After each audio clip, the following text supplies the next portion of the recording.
Now, you might only know Huawei because they make mobile phones or laptops or smartwatches, but they are much more than that.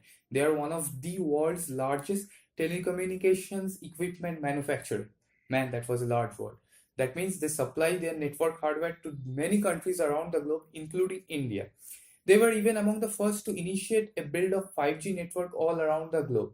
But in 2018, many countries suspected that Huawei were spying on their customers and selling those data directly to the Chinese government. Many countries joined in on the suspicion because Huawei has ties with the Chinese government.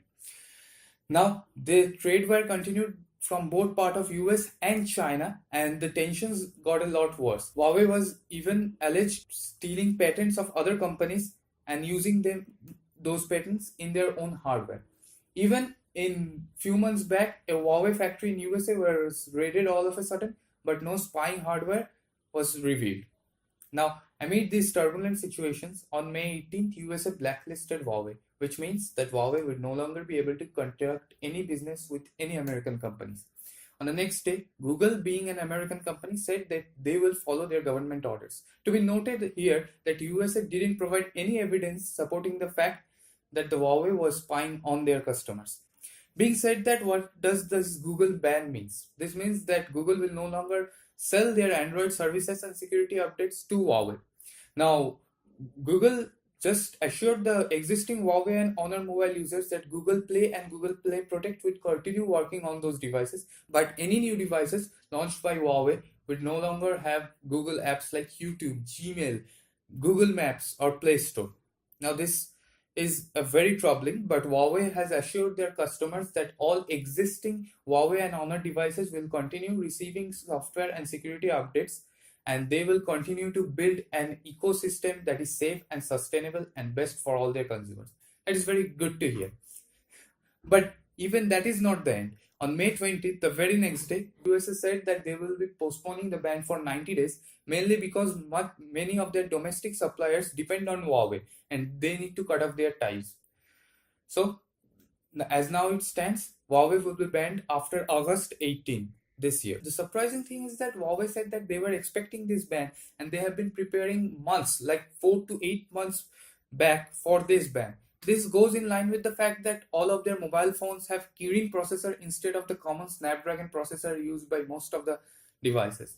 Also, their cameras are from Sony and the screens are from LG. So what options does Huawei have if this ban indeed takes place after 3 months? Number one, they can build a separate operating system entirely and build separate apps to put on their phones. But that is very troublesome to build a competitor of YouTube, Gmail, and even Google Maps.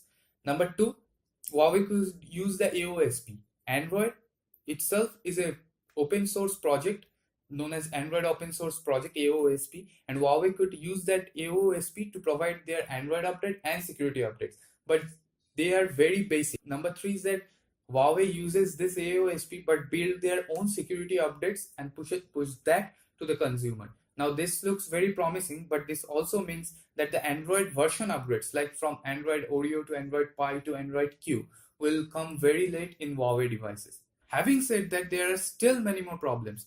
Apps like Amazon, Flipkart, which is owned by Walmart, Netflix, Facebook, which owns Facebook, Instagram, and WhatsApp, Snapchat, and many more are all American companies, and these apps will no longer work in new Huawei devices. So Huawei has to build every substitute of this. Now the app gallery in Huawei could act as an alternative to the Play Store, but Huawei could not provide these apps on their app gallery. If someone wants to download these apps, they have to download using their own web browser, which would not be Chrome, and download APKs and installing these apps on their devices.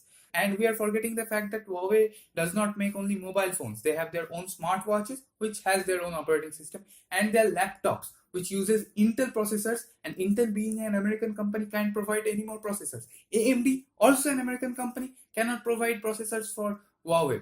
Microsoft, an American company, cannot provide any more Windows to Huawei. So Huawei has to build everything from software to hardware themselves. Alright then, putting these aside, how does all of these problems affect India? Let's answer the big question first. No, India has not banned anything from Huawei. On the contrary, Indian telecommunication giants like Vodafone, Idea, and Airtel, all three uses Huawei's network hardware to supply their 4G network. And Huawei claims that these won't be affected anytime soon because they have made a large stockpile. Having said that, let's come to the mobile world. Now, Huawei's own M series and P series phone does not have a great effect on India, but Honor owns a substantial market share. And if they really falters, then a lot of users will be in a lot of problem because their existing phones will not get regular security and software updates, and their new phones won't have many apps and many features that we use day to day. Like, think for a fact that the push notifications that we have is controlled by Google, and that is absent in AOSP. Google provide that the push notification. So without Android, there will be a lot of distress. Now let's cast aside Huawei and Honor and come down to the Indian smartphone market. The premium range of India is dominated by OnePlus, and the mid range and low range is dominated by Xiaomi. Both of these are Chinese companies with their main building in China. Now, in China, they operate under a lot of strict rules, and if any of these companies faces ban, what would happen? Take Xiaomi for example, right? Their main goal is to beat OnePlus at their own game. They even launched a satirical video in the launch date of OnePlus 7. Directly, they aimed fire at OnePlus. So, if Xiaomi one day decides to gain an advantage over OnePlus by tying up with the Chinese government, US could ban Xiaomi, because all we know that US can ban anybody without providing any shred of public evidence, right? So if Xiaomi faces such ban, a lot of smartphone users in India will be in a lot of trouble. Now you can argue that Oppo and Vivo and Samsung could replace Xiaomi, but what about the existing users? We saw in case of Nokia, when a smartphone company just goes out of competition, a lot of users face a lot of trouble. And the alternatives from Apple and Google aren't at all competitively priced. The $400 Pixel A starts at 40,000 rupees in India, which is almost like a $580. So that's like more than 40% of its increment. OnePlus 7 starts from 49,000. And in the low range, that is below 200 and $300, there is no smartphone from Google and Apple and any American company. And the domestic companies aren't that very great. Micromax is nowhere to be found, and no offense, but Lava and Carbon aren't really a great option. Now, what can you, the consumer, do? The most important thing you can do is not to believe in any news or article without verifying its genuineness. Now, I don't know if Huawei was really spying on their consumers, but I do know one thing.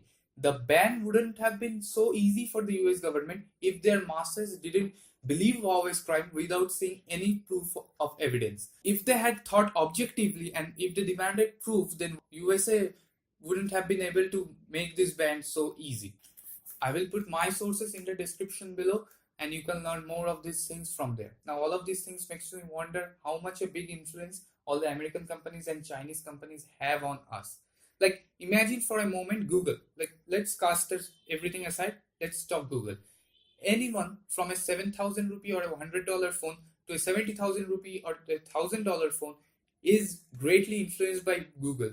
Think of it for a moment. Would you really buy a phone if it didn't have YouTube, Google Maps, and Gmail? Like, I wouldn't. I even can replace Chrome, but YouTube and Gmail are irreplaceable. Now, having said that, I also think that 90 days is a long enough day for things to patch up. Like, the Chinese president is meeting the US President Donald Trump in Japan next month, and I wouldn't be surprised if they came on some middle terms. But we should not be in denial. We should accept that this ban might happen and prepare for it. So, what can you, the consumers, do? The moral of the story is, do not believe in anything and everything you hear.